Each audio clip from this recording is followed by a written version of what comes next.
Hi అండి. అందరికీ నమస్కారం. Welcome to my channel. ఈ వీడియోలో ఏపీ ప్రభుత్వ ఉద్యోగ పెన్షనర్లకు మే నెలలో చెల్లించే పెండింగ్ బకాయిల వివరాల గురించి అయితే తెలుసుకుందాము. సో, వీడియోనైతే ఎక్కడ గాని స్కిప్ చేయకుండా ఎండ్ వరకు చూసేయండి. అప్పుడే ఇన్ఫర్మేషన్ పూర్తిగా అర్థమవుతుంది. అలాగే వీడియో చూస్తున్న ప్రతి ఒక్కరు వీడియోకైతే లైక్ చేయండి ఫ్రెండ్స్. ఈ వీడియోని తోటి ఉద్యోగ పెన్షనర్ మిత్రులతో షేర్ చేయండి. కొత్తగా మన ఛానల్ చూస్తున్నారు ఇంకా ఎవరైనా సబ్స్క్రైబ్ చేసుకున్నట్లయితే వెంటనే మన ఛానల్ సబ్స్క్రైబ్ చేసుకోండి. దీని ద్వారా నేను చేసే లేటెస్ట్ వీడియోస్ అన్నీ మీ వరకు రీచ్ అవుతాయి. ఇక ఆలస్యం చేయకుండా వివరాల్లోకైతే వెళ్ళిపోదాము. ఫ్రెండ్స్, ఇక విషయానికొచ్చినట్లయితే తాజాగా కేంద్ర ప్రభుత్వం ప్రకటించిన కరువు భత్యంతోటి ఏపీ ఉద్యోగులు మరియు పెన్షనర్లకు రావాల్సిన మొత్తం పెండింగ్ బకాయిల సమాచారం తెలుసుకుందాము. ఏపీ ప్రభుత్వ ఉద్యోగులకు రావాల్సిన కరువు భత్యం ప్రస్తుతం డిఏ 1 జూలై 2022 నుంచి 26.39% నగదు రూపంలో మనకు నవంబర్ 2023 నుంచి అయితే ఇవ్వడం జరిగింది. సో, జూలై 1, 2023 నుండి 30.03%, అలాగే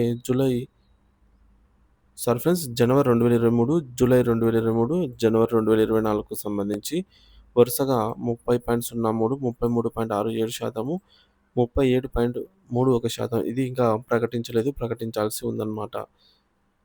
సో, ప్రభుత్వ ఉద్యోగులకు మరియు పెన్షనర్లకు ఈ నెలలో చెల్లిస్తామని ఉద్యోగ సంఘాలతో చెప్పిన చెల్లింపుల వివరాల గురించి చూసుకున్నట్లయితే, ఉద్యోగులకు రావాల్సినటువంటి రూ. 31,800,00,00,000కు సంబంధించి ఇక్కడ నిధులు చూడొచ్చు.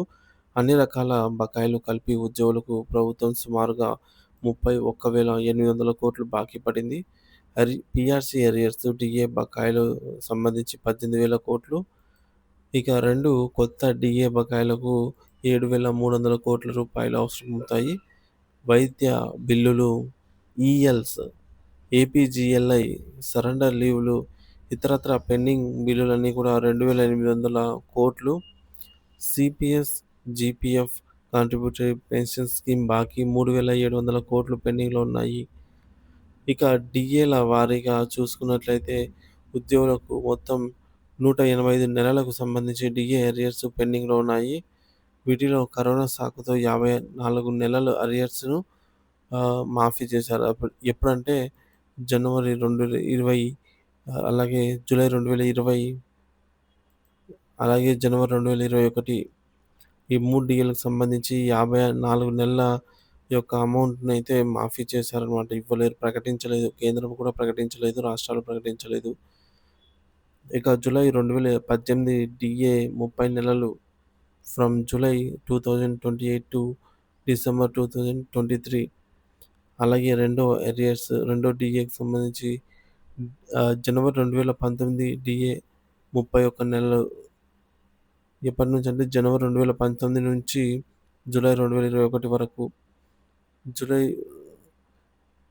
2019 ఇక్కడ కూడా 30 నెలలు అయితే పెండింగ్ ఉన్నాయండి. So, from July 2019 to December 2021 arrears.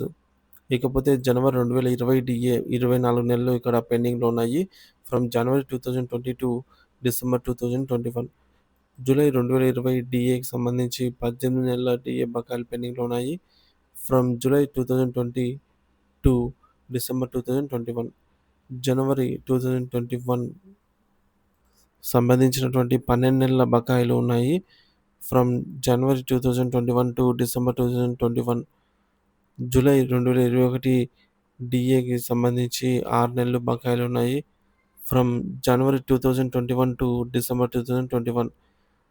అలాగే 8వ డీఏ జనవరి 2022 డీఏ 18 నెలలు బకాయిలుగా పడిందనమాట ప్రభుత్వము.